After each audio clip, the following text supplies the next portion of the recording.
परम आदरणीय श्रोतागण, सादर नमन। आशा करता हूँ आप स्वस्थ एवं प्रसन्न मुद्रा में होंगे। आज आपके समक्ष प्रस्तुत है ध्यान साधना भाग 3। ध्यान की अवस्था में परिपक्वता लाने के लिए कुछ आधारभूत बातें होती हैं।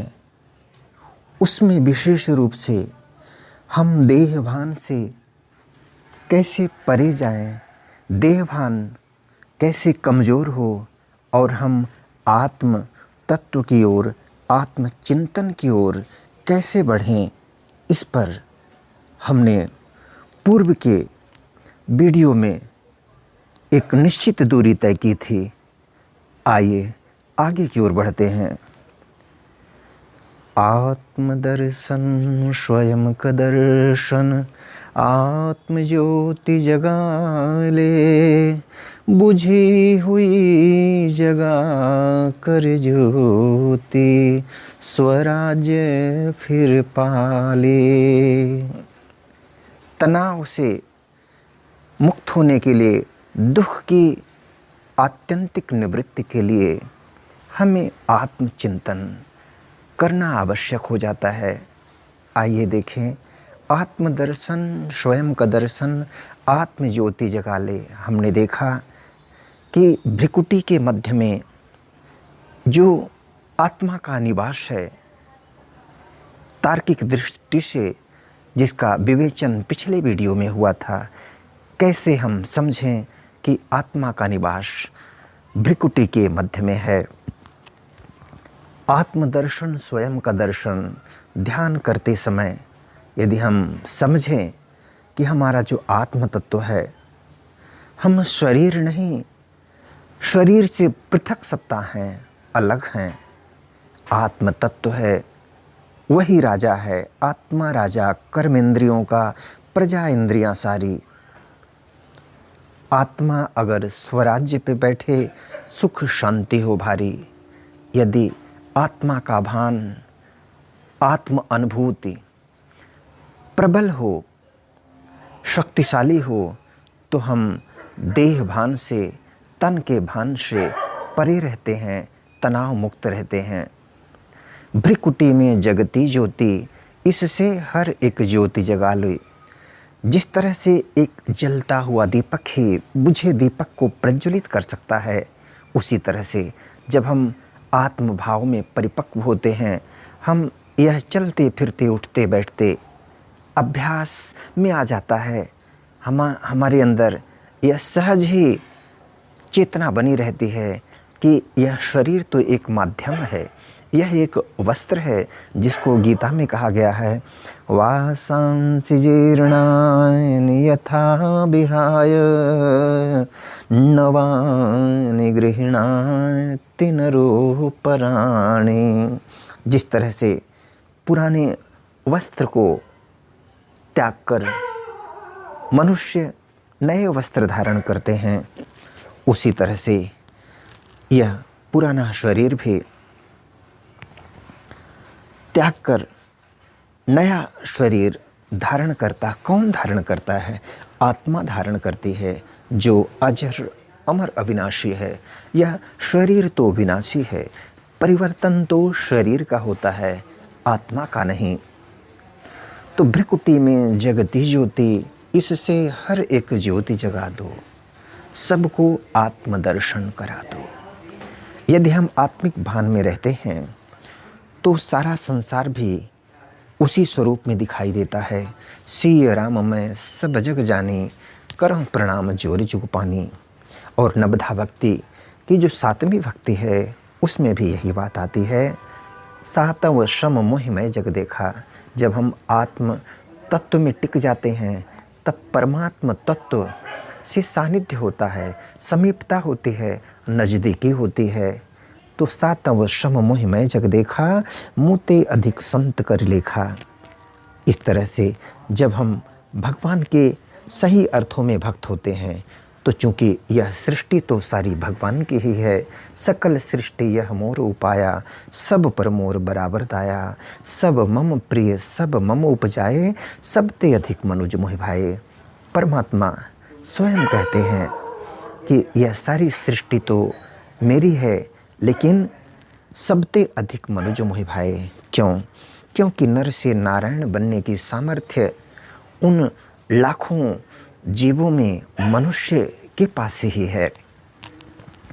तो इस तरह से जब हम आत्म तत्व में परिपक्व होते हैं, हम जब स्वयं प्रज्वलित होते हैं, हमारा आत्म भान स्वयं मजबूत होता है, तब हम अपने संबंध संपर्क में आने वाले लोगों को भी आत्म अनुभूति कराने में सक्षम हो जाते हैं। स्वास्थ्य सूत्र की दृष्टि से देखें तो यह तन पिंजरा 5 तत्वों का, आत्म पंछी मूल वतन का, ये जो शरीर है 5 तत्वों का बना हुआ है। क्षित जल पावक गगन समीरा, पंच रचित यह अधम शरीरा, पंच रचित यह अधम शरीरा। तो यह तन पिंजरा 5 तत्व का, आत्म पंछी मूल वतन का, यह आत्म पंछी परम धाम निवासी है। अब स्वास्थ्य सूत्र की दृष्टि से देखें।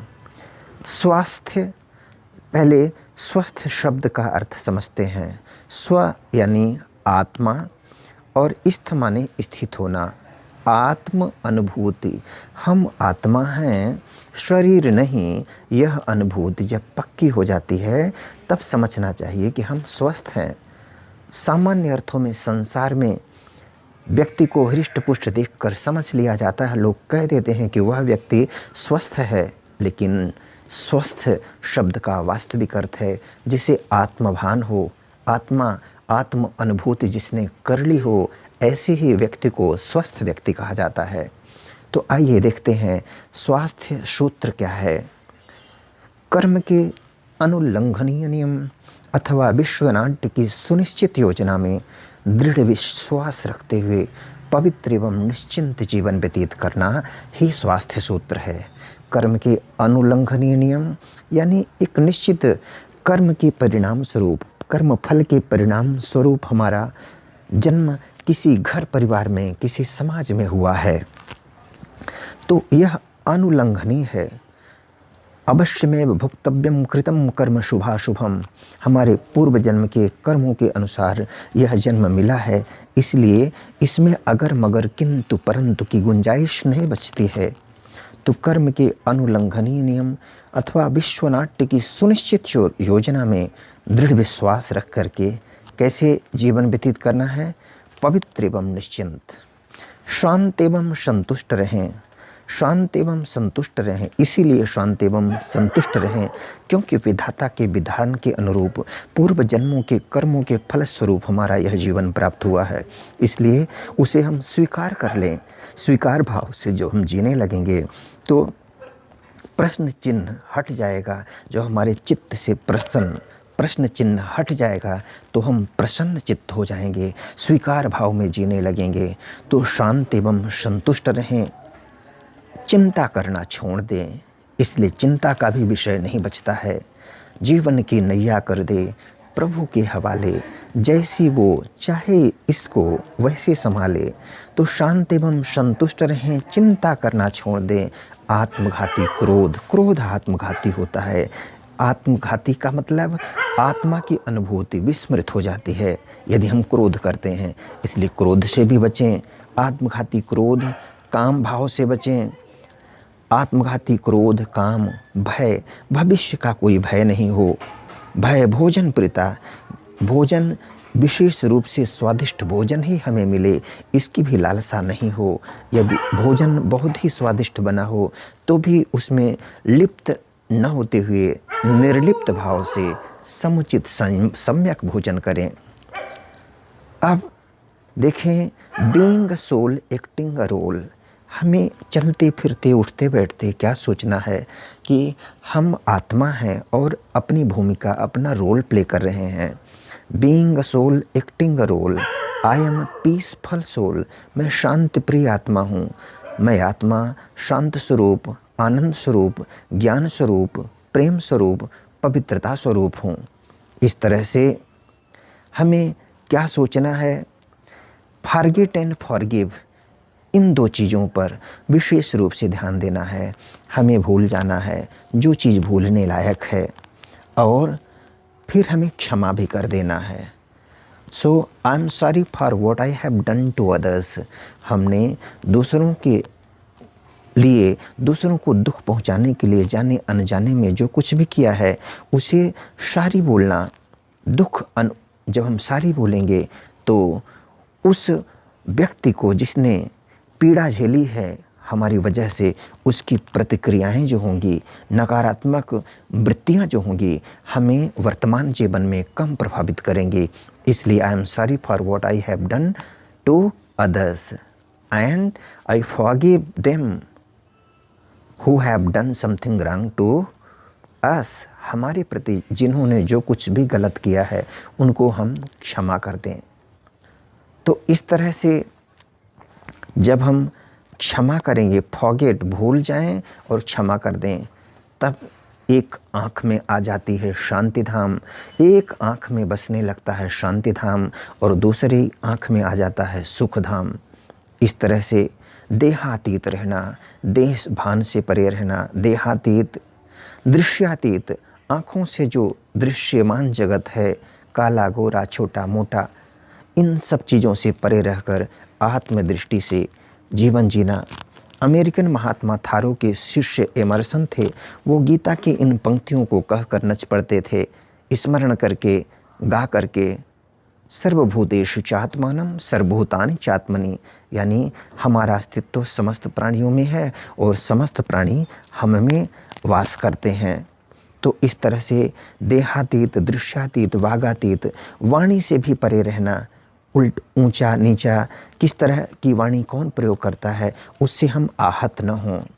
तो देहातीत, दृश्यातीत, बागातीत, संबंधातीत, संबंधों से भी अतीत रहना, यानी संबंधों को क्या करना, न तोड़ना, न तो संबंधों को तोड़ना है, न संबंधों को छोड़ना है, और न ही नए अनावश्यक संबंध जोड़ना है, बल्कि करना क्या है, निभाना है।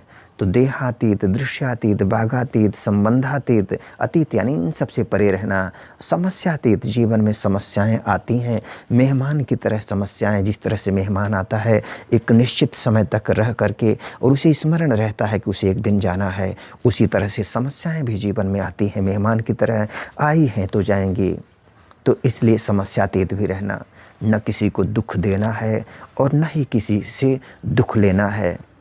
इस तरह से हम अपने जीवन को जब आध्यात्मिक पथ पर आगे बढ़ाएंगे, आत्मचिंतन की ओर परिपक्व होते जाएंगे, आगे बढ़ते जाएंगे, तो हमारी साधना दिनों दिन उत्तरोत्तर प्रगति पथ पर बढ़ते हुए और अपनी अवस्था को ऊंचाइयों की ओर लेती जाएगी। हम ऊंचाइयों को देखते हुए, हमारी ऊंचाइयों के कारण हमारा जो प्रगति का स्तर है, हमारी जो दृष्टि है संसार के प्रति, वो शारीरिक दृष्टि, लौकिक दृष्टि में अलौकिकता का वास होने लगेगा और हम दिव्यता की ओर बढ़ते जाएंगे। आज के वीडियो में यहीं तक आज्ञा दें। मिलेंगे वीडियो ध्यान साधना का अगला भाग 4 शीघ्र ही मिलेंगे। तब तक के लिए वीडियो देखने के लिए धन्यवाद एवं आभार। जय हिंद, जय जगत। आपका जीवन मंगलमय हो।